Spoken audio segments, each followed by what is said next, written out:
Audio Jungle. Audio Jungle.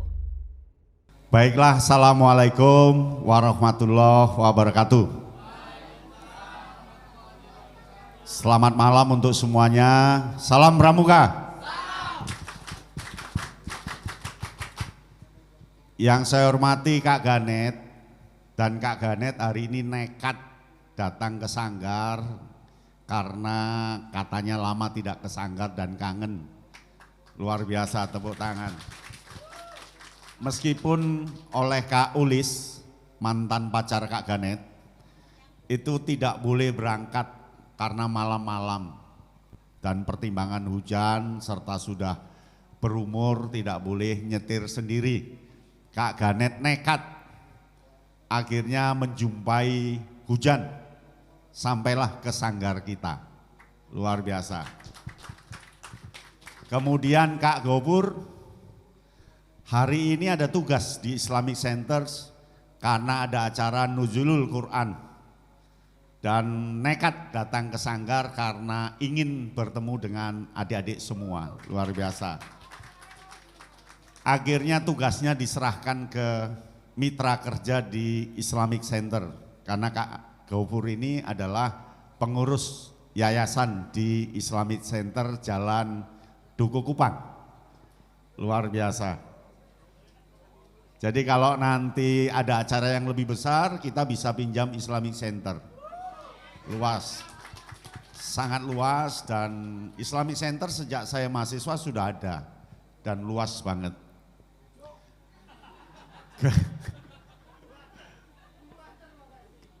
Sudah izin. Mengapa saya tahu ada Nuzulul Quran? Karena di SS tiap hari diberitakan ada Nuzulul Quran. Iya apa enggak? Hari ini ada Nuzulul Quran. Oh kemarin, sudah lewat. Berarti kita di bumi yang lain, duluan situ buminya daripada kita ya. Lalu Kak Amin Fauzi juga direlakan ke sini. Lalu Kak Rum, pembina kita yang tiap hari mendorong untuk terus persiapan dalam rangka notasi malam ini. Sehingga meriah seperti pengantin. Ini seperti pengantin ya, ada terop. Kemudian ada Kak Hasan Subekti juga hadir. Lalu ada Kak Kris, itu bahkan tiap hari ngontrol teman-teman ada di sini. Luar biasa. Ada Kak Tejo, ini senior kita tahun 86 ya. Angkatan 87 Kak Tejo. Kak Tejo ini betul-betul manusia alam. Karena dulu ketika anggota sukanya ada di alam. Dulu ketika mau caraka malam tahun 89 ya, atau 88 ya, 89 itu saya mengecek tanda jejak dari lampu ke lampu, saya cek sendirian begitu. Tahu-tahu di tengah perjalanan ada pocong turun. Saya tiba-tiba langsung ngomong, "Sopo iki?" Terus Kak Tejo bilang, "Maaf Kak, saya pikir peserta." Ngawur. Jadi rupanya kain putih diisi, nggak tahu diisi rumput atau apa, terus talinya diangkat, nanti talinya dilepas, set gitu. Karena sebenarnya pocong itu kan ya nggak ada, ya artinya nggak ada lah kalau di Penanggungan, karena kuburannya di bawah. Pocong itu kan susah naik, jalannya susah, begitu. Berarti ini buatan ini pasti, ternyata Kak Tejo. Terus saya jalan sampai depannya PPLH, kirinya itu kan ada kuburan. Di situ saya masuk kaki saya ke kuburan, karena kalau sudah 1000 hari kan biasanya ambles. Kaki saya masuk ke kuburan, terus cuci di situ, biasa saya terus lewat. Itu Kak Tejo. Lalu ada kakak-kakak yang lain yang hari ini hadir. Kemudian 4 hari yang lalu Andika bertanya, "Kak Yatno, menurut literasi alam Kak Yatno, nanti hari Sabtu hujan apa enggak?" Terus saya ajari untuk menganalisis, simpulannya enggak hujan. Andai hujan paling nggak deras. Ternyata betul di sini, di tempat lain hujan ya, luar biasa. Kak Andika saksinya. Enggak, ini perhitungan alam, bukan dukun. Alam, iya kan? Nggak hujan kan di sini? Nggak hujan, betul. Itu saksinya Andika. Gitu. Ya. Karena hitungannya hujan itu akan terus menerus selama 4 hari. Dan dia akan molor 2 jam, 2 jam, 2 jam, 2 jam. Saya tanya Dika, Dik udah hujan berapa hari yang lalu? Tadi malam kayaknya Kak sudah nggak hujan. Oh berarti nanti pas hari Sabtu nggak hujan Dik.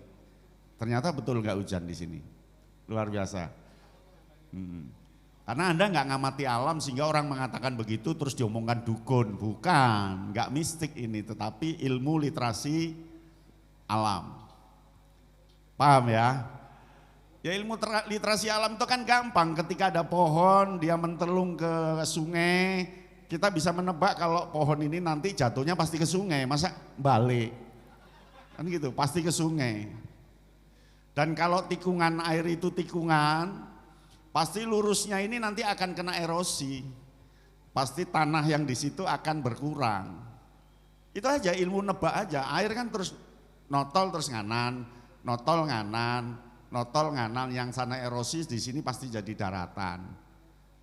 Jadi logika saja, main logika alam ya.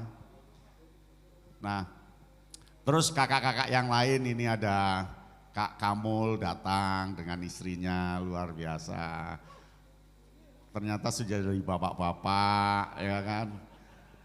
Kak Iwal ternyata anaknya sudah sebentar lagi SMP. Kamu kelas berapa?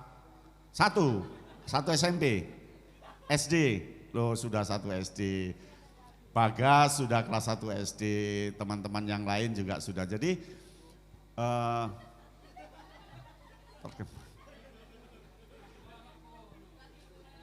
kelas 2. So sekarang kelas 2. Oh kelas 2, I'm sorry sir. Kelas 2. Nah, artinya sanggar kita ini kan tempat persinggahan. Persinggahan dari anak-anak yang sebelumnya tidak kita kenal dan tidak kita prediksi. Kemudian berada di sanggar ini, mampir sejenak hanya 4 tahun, ya paling lama 6 tahun lah, atau paling lama 8 tahun, setelah itu pergi lagi. Tambah lagi anak, mampir ke sini 4 tahun, pergi lagi. Tambah ke sini lagi, nggak tahu itu anaknya siapa dan kita tidak kenal, dan Anda semua mampir di sini, nanti 4 tahun, 8 semester atau paling angel 16 semester lah. Atau ada yang nggak lulus ya nggak apa-apa, terus pergi lagi. Artinya sanggar kita ini kan tempat untuk mampir. Nah ketika mampir itulah terjadi pergumulan. Pergumulan batin, pergumulan pikiran, pergumulan fisik, pergumulan sosial, pergumulan budaya, pergumulan sosial, dan itu terjadi di sanggar kita.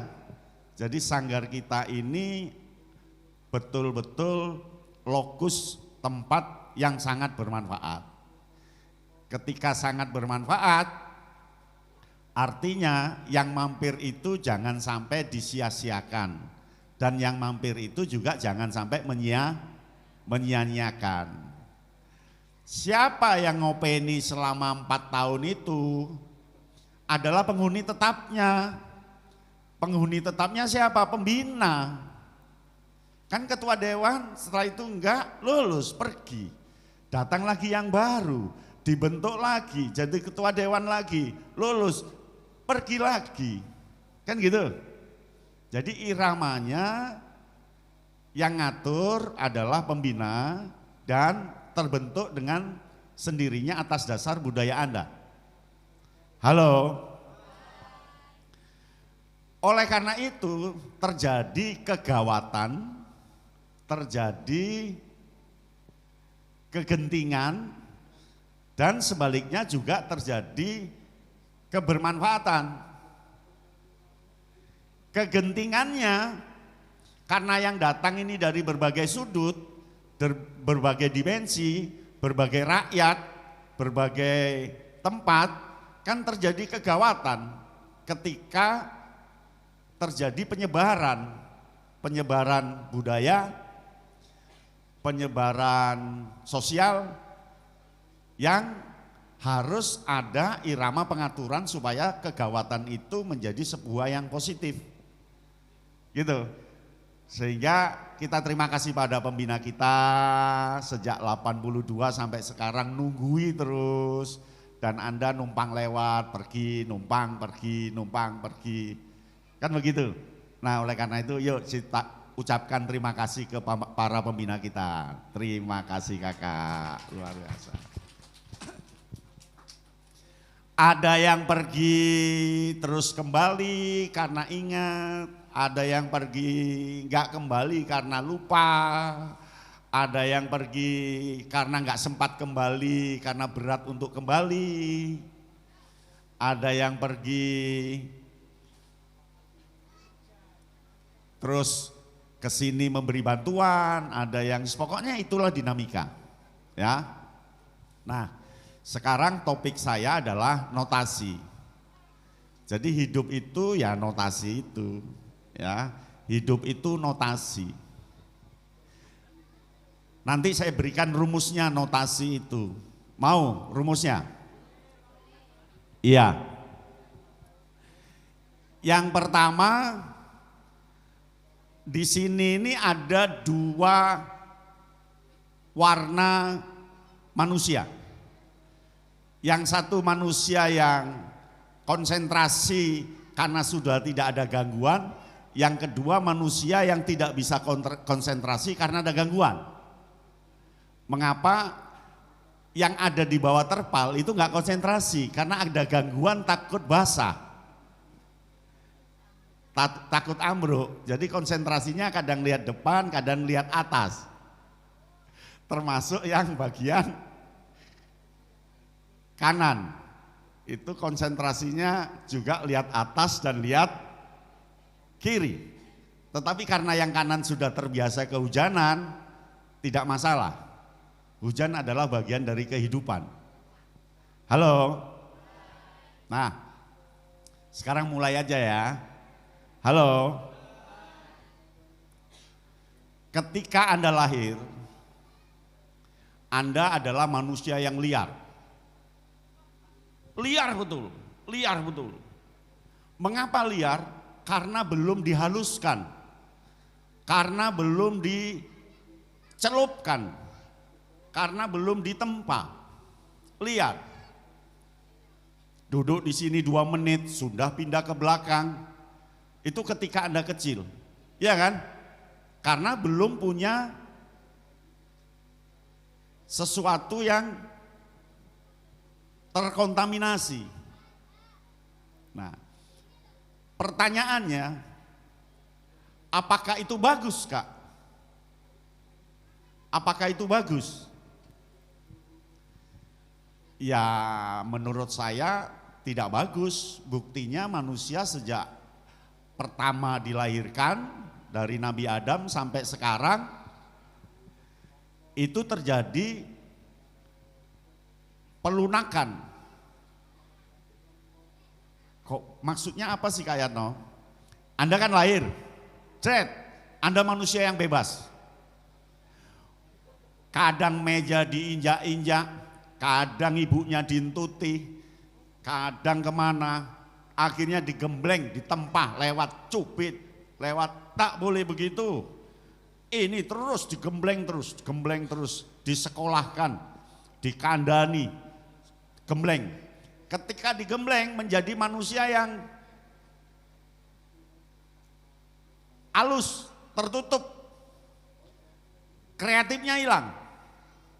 Jadi manusia yang paling kreatif itu adalah anak kecil. Kamu beri aja kursi, 2 menit kursi itu jadi kapal. 2 menit lagi kursi itu jadi bis. 2 menit lagi kursi itu entek rusak. Ya pokok kabeh cilikane ngono lah. Itu Anda manusia yang paling kreatif. Tetapi kreativitas itu tidak berkenan oleh para orang tua yang sudah dijinakkan. Sehingga muncullah aturan yang wajib, yang setengah wajib, dan ada yang tidak wajib. Yang wajib itu adalah agama. Untuk menghaluskan betul, karena manusia ketika tidak dihaluskan, dia akan jadi makhluk hidup yang sama dengan hewan. Percaya enggak? Karena sebenarnya makhluk hidup itu kan manusia, hewan, tumbuhan, alam, tanah, angin. Itu bermetamorfosa. Halo? Nah, karena manusia ternyata berdasarkan pengalaman itu memiliki jiwa, perangai, tindakan sama seperti hewan, sama seperti tumbuhan. Gawat ini. Karena gawat, maka harus tetap seperti manusia, yang beda dengan tumbuhan, yang beda dengan hewan. Karena seperti manusia, maka jinakkan nafsu kehewanannya, angkat nafsu tumbuhannya. Itulah yang namanya penghalusan. Penghalusan itulah yang membentuk peradaban. Dan penghalusan itu ada penghalusan yang wajib, namanya agama itu. Dan ada yang setengah wajib, ada yang gak wajib tapi bebas. Begitu. Halo? Masih belum paham? Nah, makhluk hidup itu kan ada 3. Tumbuhan, hewan, manusia. Kalau diperingkatkan, manusia yang seperti hewan itu manusia tingkat pertama.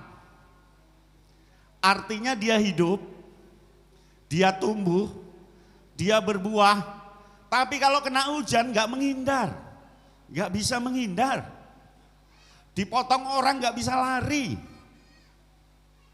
Diketoki uang lo gak lari. Ya kan? Artinya dia tumbuh, mangan, urip, duwe anak, tapi gak duwe inisiatif. Kehujanan basah. Ada tumbuhan yang kehujanan terus ngiup, entek kok gedungmu penuh dengan tumbuhan. Ya kan? Ada tumbuhan yang menghindar kalau mau dipotong, gak ada. Ada tumbuhan yang cinta dengan tumbuhan lain terus dia mendelong terus nyium tumbuhan lain, gak ada. Tumbuh terus berdasarkan kodratnya. Maka itu manusia tingkat pertama, yaitu tumbuhan. Naik ke tingkat kedua, apa itu? Hewan. Hewan itu mangan, tumbuh. Hujan ngiyup. Kambing itu kalau dilepas hujan ngiyup enggak? Ngiyup, karena dia punya inisiatif, punya insting. Kalau mau dipegang lari enggak? Lari meskipun pada akhirnya kena dan dipotong, nyerah. Tapi ada inisiatif, ada insting. Dan hewan itu baik hati enggak dengan hewan lain? Enggak, saling cakar. Rebutan panganan, iya kan? Halo. Nah, maka manusia tidak boleh seperti tumbuhan dan seperti hewan. Manusia harus seperti manusia.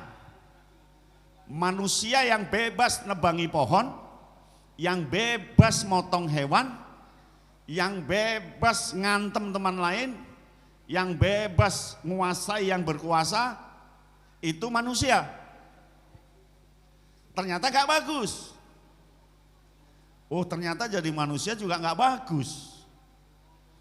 Maka diadakan pendidikan, diadakan penghalusan, diadakan pelembutan, supaya manusianya yang manusiawi, yang gak kayak hewan, gak kayak tumbuhan.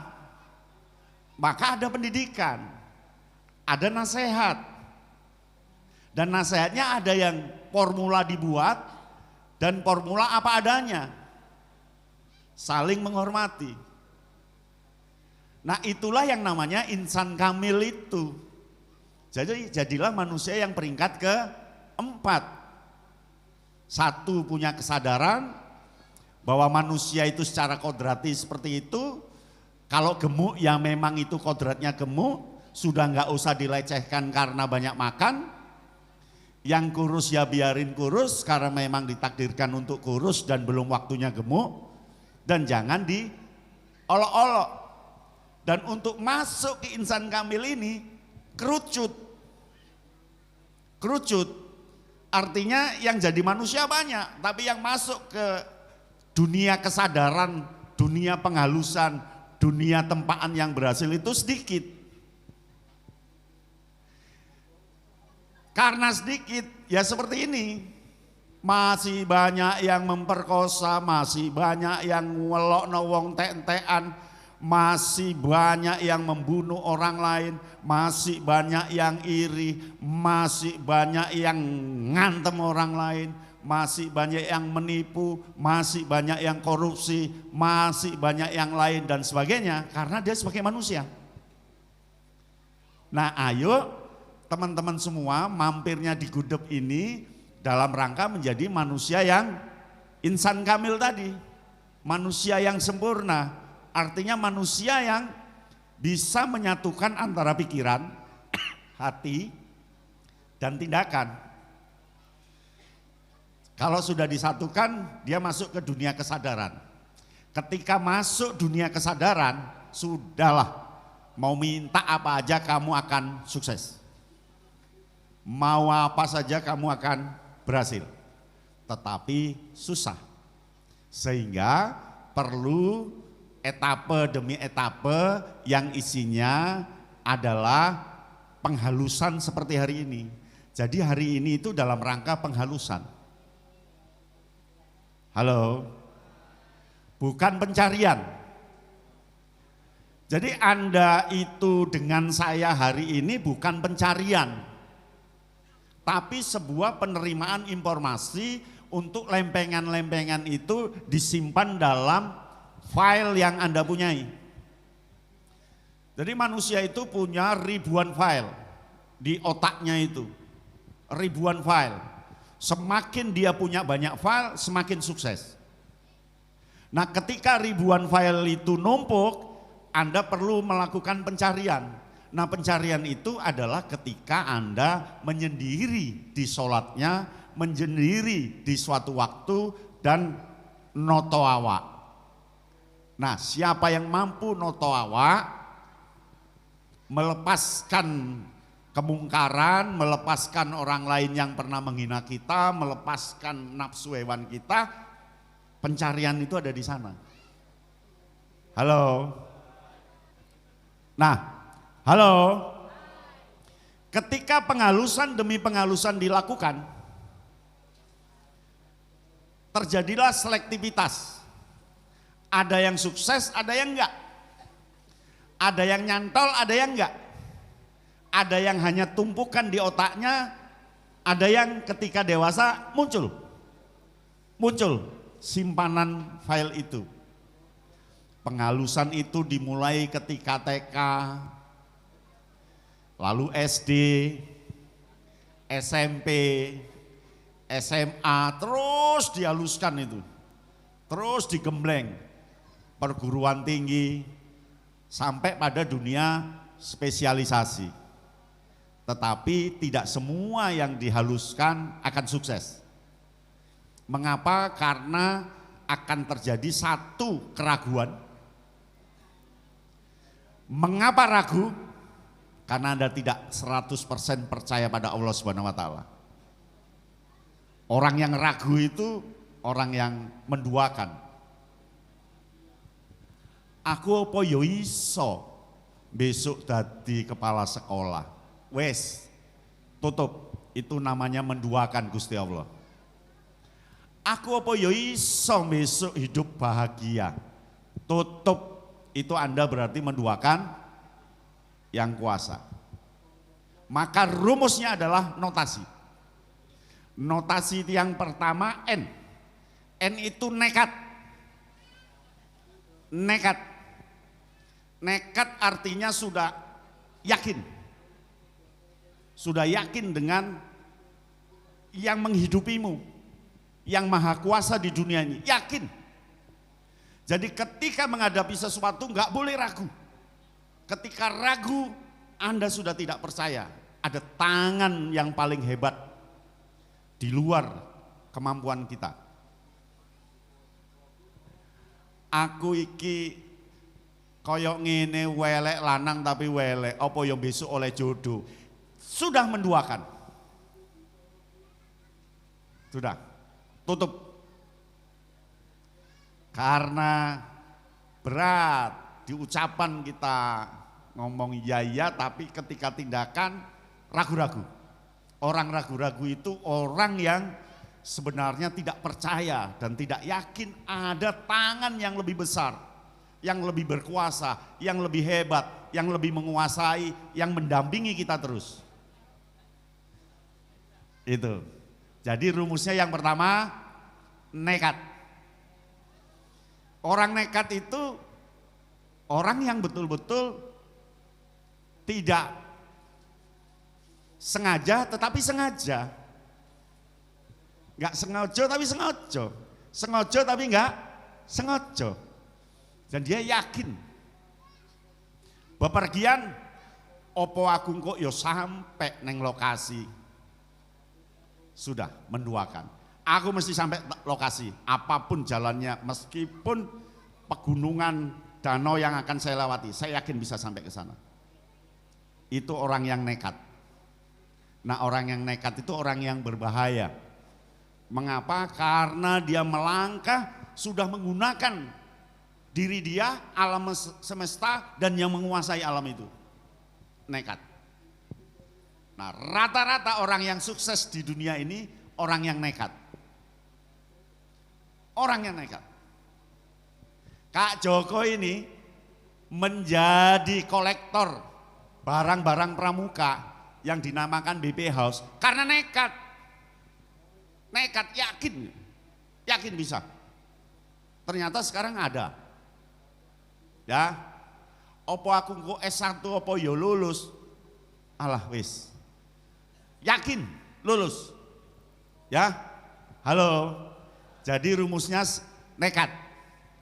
Nah, orang yang nekat bukan berarti kosong tanpa ilmu. Kok bisa, Kak?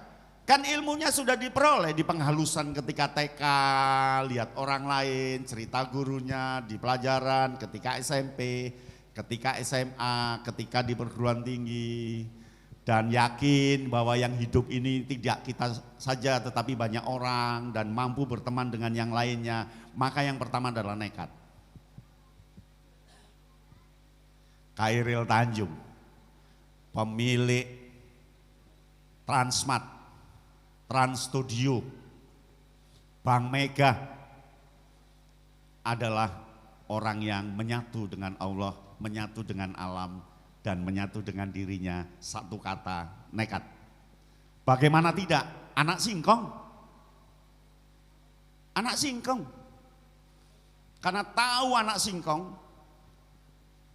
anak orang melarat, nekat. Akhirnya ketika mahasiswa menjadi mahasiswa teladan, tahun 83. Kalau nggak salah tahun 86 ya. Jadi mahasiswa teladan. Dari kedokteran. Jadi di bawah saya lah, sak liting mbek Kak Tejo ya. Di atas ya. Nekat, siapa lagi? Dahlan Iskan, nekat. Bung Karno, nekat. Orang yang nekat ini orang yang betul-betul berbahaya. Berbahaya bagi siapa? Bagi yang nggak nekat. Karena dia akan mempekerjakan yang nggak nekat itu. Orang yang ragu-ragu itu. Gitu. Mas Irwandi mendirikan kampung Jajet, nekat. Karena nekat banyak tantangan. Nggak nekat gak ada tantangan. Karena nekat banyak tantangan. Lapo ae lele kakean gawe lele. Gek kowe iku nyapo kok ngedekno kampung jejet barang iku. Kancamu lho wis nyambut gawe kabeh lele. S2-mu iku lho ndang marekno, kancamu wis lulus kabeh. Gek awakmu lontang-lantung dulinan mbek arek-arek lapo ta lele. Tapi nekat karena yakin dalam dirinya itu ada alam semesta dan ada Allah Subhanahu wa taala yang melekat dalam dirinya. Yakin. Nah, andai ragu sudah pasti gagal. Ya kan? Jadi yang pertama adalah nekat. Notasi, nekat. Yang kedua, O. O itu orientasi. Ini kan sudah nekat ya. Lah nekatmu itu diorientasikan, nekat di bidang apa? Nekat di bidang apa? Nekat di bidang apa? Jodoh, ya orientasi, kan cocoknya besok apa? Pekerjaan, ya orientasi. Enggak asal nekat terus nggak oleh gawean, enggak ya golek gawean. Itu orientasi. Tinggal di mana? Aku mau tinggal di Surabaya, ya orientasi, enaknya di mana? Jadi rumus kedua adalah orientasi. Orientasi itu adalah pemilihan sesuatu yang lebih sesuatu, hal yang lebih hal, kekuatan yang lebih kuat, atas dasar dorongan dari nekat tadi, kemampuanmu tadi. Gitu, orientasi. Ya nggak mungkin jurusan bahasa Indonesia terus nekat jadi dokter. Latar belakangi bahasa Indonesia. Ya nggak mungkin jurusan bahasa Indonesia terus jadi pemborong bangunan. Ya nggak mungkin. Jadi orientasinya berdasarkan latar belakang kita. Nekatnya itu nekat yang terorientasi. Oke. Nah, rumus ketiga, pokoknya wis ketiga kurang loro buyar berarti ya. Berarti buyar. Karena sana lo betul kan konsentrasinya berkurang. Kandani kok. Ya, jadi di sini ada dua tipe sangat konsentrasi, tipe setengah konsentrasi. Tapi nggak apa-apa. Terus yang sini yang depan nggak nghabiskan jajan karena sungkan, malu. Yang belakang habis jajannya. Coba lirik tuh belakangan habis jajannya. Karena itu ada kandungan nekat dan kandungan orientasi. Nekatnya dia yakin ngambil jajan nggak ketahuan dari depan. Ya. Nah, jadi orientasi. Orientasi ini nanti kalau dikupas, waduh panjang sekali. Tapi orientasi berdasarkan kemampuanmu, yang penting nekat tadi. Halo. Yang ketiga, T. T itu terampil. Jadi kalau sudah ditemukan orientasinya, gunakan keterampilanmu untuk orientasi itu. Paham ya? Ya kan percuma kalau sudah punya orientasi terus gak terampil. Aku orientasinya mau buat sumurah. Karena memang saya ini punya latar belakang. Dulu bapak saya buat sumur, kakek saya buat sumur, nenek saya buat sumur, lahir aja di sumur. Jadi langsung nanti aku mau jadi sumur. Ternyata nggak terampil buat sumur. Jadi rumus ketiga adalah gunakan keterampilanmu untuk nekat, gunakan keterampilanmu untuk orientasi, dan gunakan keterampilanmu itu secara nyata. Halo, gunakan secara nyata. Nah, terampil nanti jadi expert. Kan kemampuan itu tiga. Ya kan? Eksperimen, magang, kuliah, praktek, itu eksperimen. Karena dilakukan terampil jadi eksperimen, jadi eksperimen. Ketika eksperimen terus jadi expert. Halo, tahu orang expert ya? Orang expert tuh ngelirik aja langsung ngerti, karena dia sudah terbiasa ngelirik. Halo, karena terbiasa ngelirik. Contoh orang buat sambal pecel 99, Madiun. Itu karena expert, tambah uyah 2 sendok. Kacangnya kurang. Wes genine wis kakean iki pateni. Sudah expert. Mengapa dia mengatakan begitu? Karena berdasarkan eksperimen terus berdasarkan experience, pengalaman yang telah dilakukan. Jadi terampil itu terkait dengan tindakan, terkait dengan daya tuki, terkait dengan bagaimana dia mempraktekkan orientasi itu. Tahu daya tuki ya? Tuki itu set gitu, tuki itu begini, set gitu. Tuki itu anaknya penyu itu ya, maka dia terampil itu. Nah, terampil. Kemudian A, nota A ya. Nah, A itu asimilasi. Asimilasi. Bagaimana keterampilan yang sudah kamu buat itu diasimilasikan dengan bidang lain, dengan orang lain. Diasimilasikan dengan yang sudah ada, dengan yang belum ada. Diasimilasikan dengan model sekarang, diasimilasikan dengan yang lain. Maka akan terbentuk integrasi yang bagus. Jadi sukses seseorang itu gak akan bisa kalau hanya terampil, tapi harus terasimilasi dengan orang lain, karena kaitannya dengan apresiasi orang lain. Orang lain lihat pekerjaanmu itu termasuk asimilasi. Api gawenanmu, nek no sesuk garap 2000 sumur gawen yo, dalam rangka 2 hari ya, pokok 2000 sumur, kan terasimilasi. Asimilasi itu kaitannya kalau dunia sekarang itu jejaring, keterhubungan dengan orang lain, karena orang lainlah yang akan mengangkat prestasimu itu. Halo, mengapa Anda mau-maunya di 413, 414? Karena terjadi asimilasi. Ada yang bisiki, guru yang pernah di sini dulu, ojo lali mlebu pramuka UNESA, tokcer.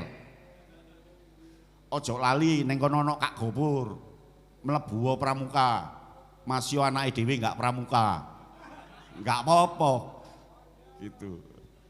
Ojo lali begitu. Jawabnya Kak Kris Kodo karena anaknya yo enggak melok pramuka, enggak apa-apa. Jadi asimilasi itu jaringan, dan jaringan itulah yang akan mengangkat Anda menjadi orang yang terkenal di sekitarnya. Maka pada suatu saat Anda akan ditunjuk menjadi pemimpin, jadi kepala sekolah, jadi gubernur, jadi apapun nanti. Yakin di tingkat asimilasi ini. Halo. Nah, itu masih nota. S-nya apa? Halo. S-nya sukses. Pokok dia nek noto ayo. S-nya sukses. Nah, ketika sukses, ini yang sangat sulit. Sangat sulit. Mengapa? Menjaganya. Menjaga sukses. Orang itu kalau sudah sukses, satu bisa lupa diri, jadi otoriter, jadi monster, merasa berkuasa, merasa sombong, merasa surga-surga dewe, merasa sugi-sugi dewe, merasa paling sehat-sehat dewe. Itu berat. Memelihara sukses itu berat. Bahkan beratnya melebihi mencapai sukses. Orang sukses itu berat. Mengapa? Karena cibiran sangat banyak. Kalau nggak yakin, nekat, ambruk. Banyak orang sukses langsung tumbang sakit. banyak yang sukses langsung hancur. Berat, sukses itu lebih berat menjaganya dibanding meraihnya. Meraih itu gampang, tunjukkan ijazahmu, tunjukkan orientasimu, tunjukkan keterampilanmu, tunjukkan asimilasimu, kamu ditunjuk. Tetapi begitu sukses, muncul jiwa hewanmu, muncul monster, makan orang. Siapa yang ganggu? Itu Kak, pecat. Siapa yang ini? Tendang. Ini Kak, amblas. Ini ngeri. Jadi sebenarnya orang yang dosanya sangat banyak itu orang yang sukses. Betul itu. Kecuali mereka yang mampu menjaga tingkat kesuksesan dengan irama sejak awal. Dijaga dengan hati, dengan rasa, dengan tindakan. Ustadz yang sukses berat karena mudah tergelincir. Bahkan sering banyak yang tergelincir. Semua yang sukses berat. Kamu pikir gampang? Seneng, iya seneng menurut orang lain, tapi banyak yang tersiksa. Halo, susah loh menjaga kesewenang-wenangan. Karena kan orang sukses itu diberi area kewenangan, diberi area melakukan, diberi area menjustifikasi. Nah ketika nggak tahu areanya, hancur. Jadi tambah berat. Halo, berat. Tapi kalau nanti di tingkat sukses itu bagus, contoh, saya sukses Kak, kemarin tes PNS, sukses. Tetapi kalau hatinya masih mikir, kon niku opo, podo latihane nggak iso PNS koyo aku, gangguan datang, ya kan? Lapo kon njaluk bantuan aku, belajar dhewe po, podo-podo neng kampuse tes ngono wae kok njaluk belajar, wis. Maka hati-hati Irfandi, ketika sukses itu gangguannya sangat banyak. Itu kalau nggak kuat tumbang, entah itu tumbang fisik karena sakit, entah itu tumbang karena dicerca banyak orang, entah itu tumbang karena tidak disukai orang.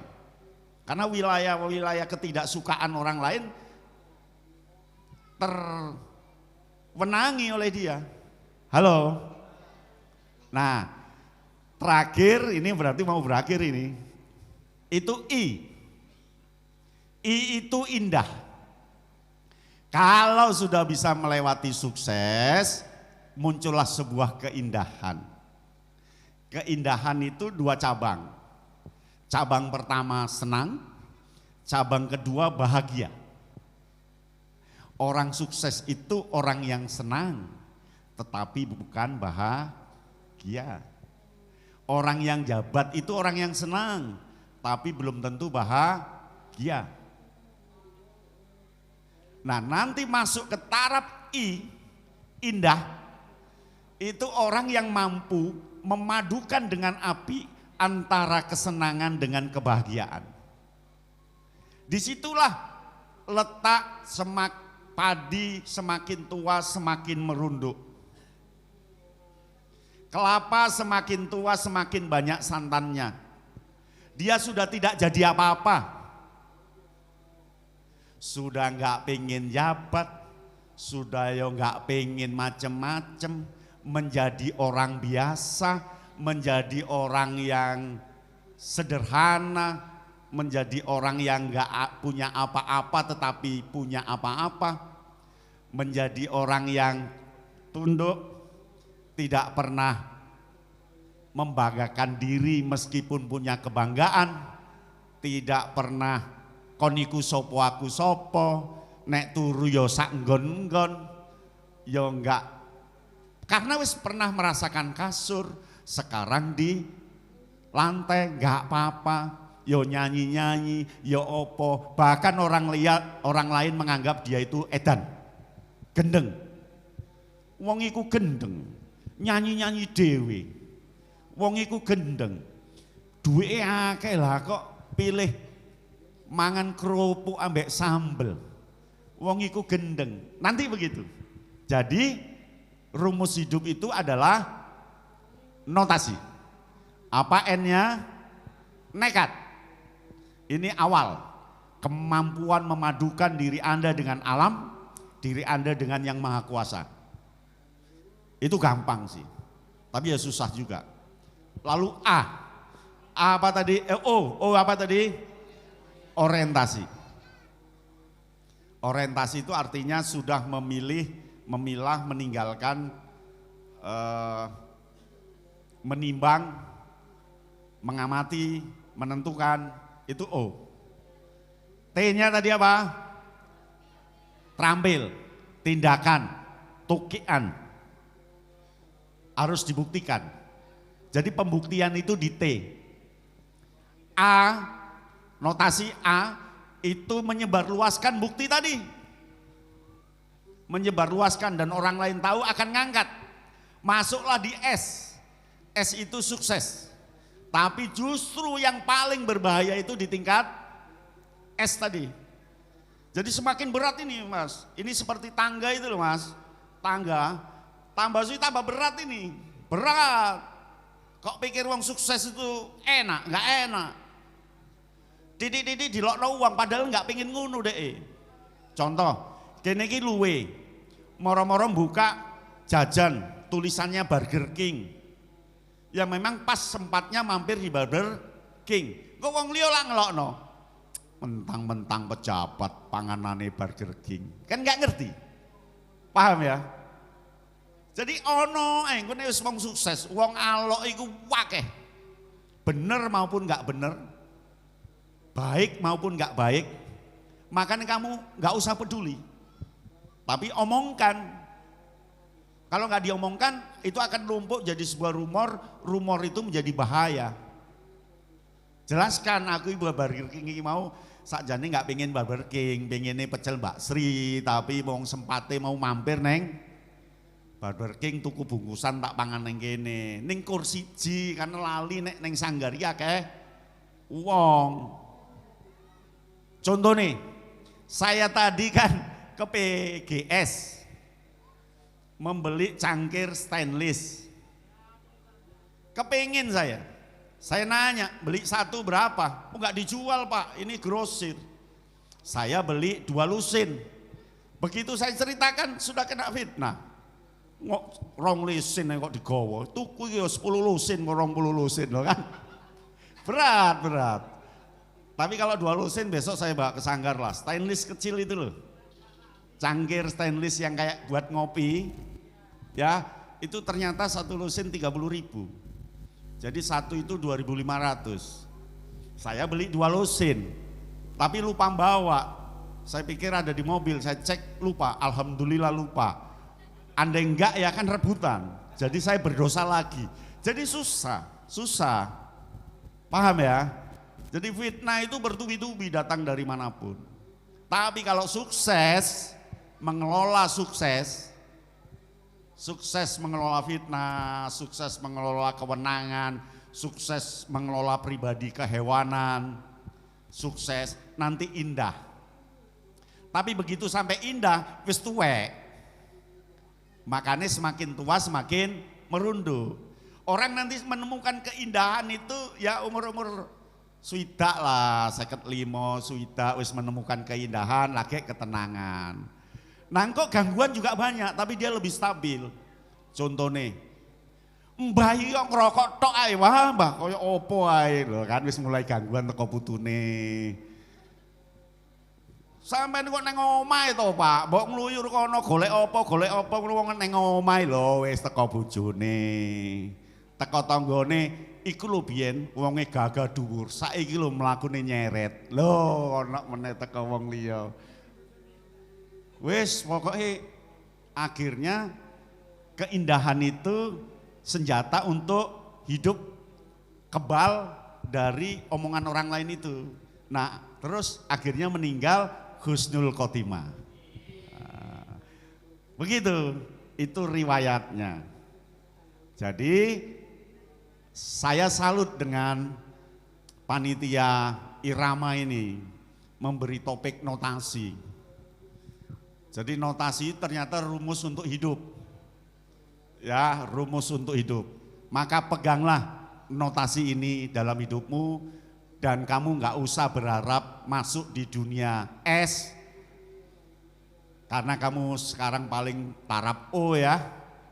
Nanti masuk ke T, masuk ke A, ingat-ingat A itu ya umur 40 sampai 50. Nanti umur 50 sampai 60 S. Begitu 60 wis pensiun I. Indah. Engko isine kur kata untung. Untung awake dhewe biyen gak mrono, umpama mrono, untung biyen awake dhewe. Untung biyen. Tapi ketika I gelombang tsunami-nya masih tinggi. Tapi orangnya sudah sangat stabil. Maka dalam rangka Ramadan ini hormatilah orang-orang yang stabil itu.